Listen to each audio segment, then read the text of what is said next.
Backs him in. Top side to Rodney. Drives it. Jams it. That was an I-mean-it dunk. Whoa.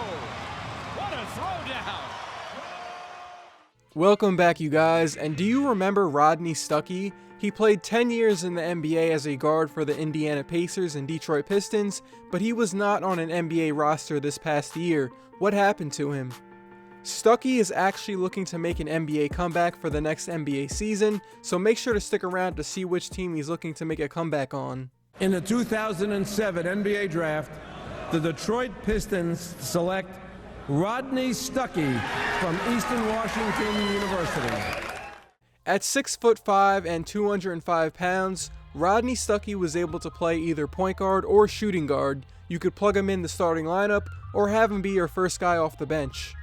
He did not play much at the beginning of his rookie year, but once he got playing time at the end, he played well enough to get himself on the all-rookie second team.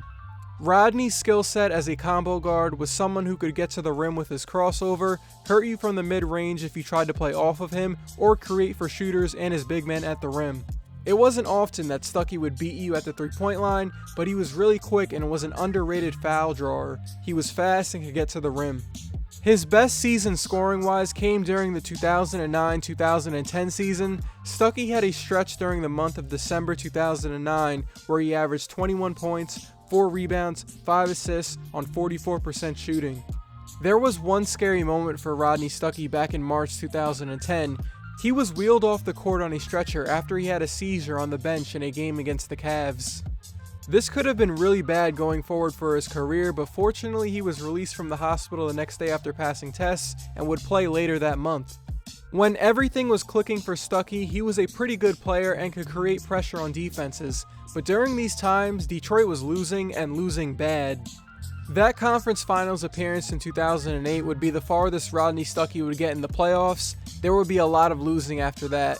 The Pistons from 2009 to 2014 had 5 different coaches and only made the playoffs once, and that was the 2009 year where they lost in the first round.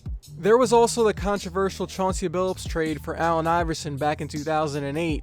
Joe Dumars was looking to shake up the roster, and some fans didn't like it because it was a roster change that they felt that wasn't needed. A Nuggets executive said this after the trade: "I think the Pistons looked at Stuckey and saw him as the point guard of tomorrow, and you have an all-star in Chauncey who was in his way." This trade really bothered Stuckey because he was still looking to learn how to be a guard in the pros, and the Iverson trade changed everything. Stuckey said that even though that Iverson was a guy that could get buckets, Chauncey was the guy who held the team together, and with him gone, it hurt the team's culture. Rodney said to the media that after Chauncey left, that's when everything went downhill. Chauncey was the glue that held everything together and held everyone accountable. When you trade away that, you see what happens. Everything was just a domino effect after that. If I'd say one thing, that would be my thing. Iverson had one of his worst years statistically with the Pistons, plus he refused to take a bench role, which the organization didn't like. It was a pretty bad trade in hindsight. In the year 2014, which was 6 years after the Iverson trade, that would be Stuckey's last season with the Pistons. They were moving in a new direction, and he did not fit the team's future timeline. Stuckey only started in 5 games. The Pistons were starting Kentavious Caldwell-Pope and Kyle Singler at shooting guard for most of the year. In the summer of 2014, Stuckey was a free agent, and it was obvious that he wasn't returning to Detroit, so he went looking elsewhere for a new deal. But he wasn't gaining much interest for a long-term deal that summer. Stuckey claimed in an interview that someone in the Pistons were going around to other teams and saying that he was a bad teammate and hard to coach. There's no proof of him being a bad teammate, but one of the big flaws in his game was that he was a shaky jump shooter, and that was one of the biggest parts of his game. He took a lot of tough mid-range jump shots, and sometimes he'd be on fire there and tough to stop, but other times he'd be cold and make it easy to defend him. Stuckey wasn't the most efficient perimeter player, and in his 7 seasons with the Pistons, he never had a season better than 31% from the three-point line. Because he wasn't getting much long-term interest, Stuckey took a 1-year contract on a minimum salary with the Indiana Pacers to get a larger deal next summer. Stuckey looked at his first year in Indiana like it was his rookie season. He was happy to start fresh with a new team after going through a lot of dysfunction in Detroit. Stuckey is quoted in an interview saying, "That's why I took the opportunity. I thought this was just a good fit, a good situation for me to come in to start my career over. I'm excited." To refresh your memory, this was the season where Paul George missed most of the year, and Stuckey helped create offense on the perimeter for a team that needed it badly without its star.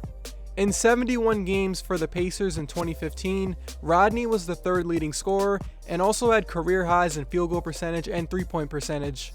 This first year was great for Rodney because it would get him a new contract.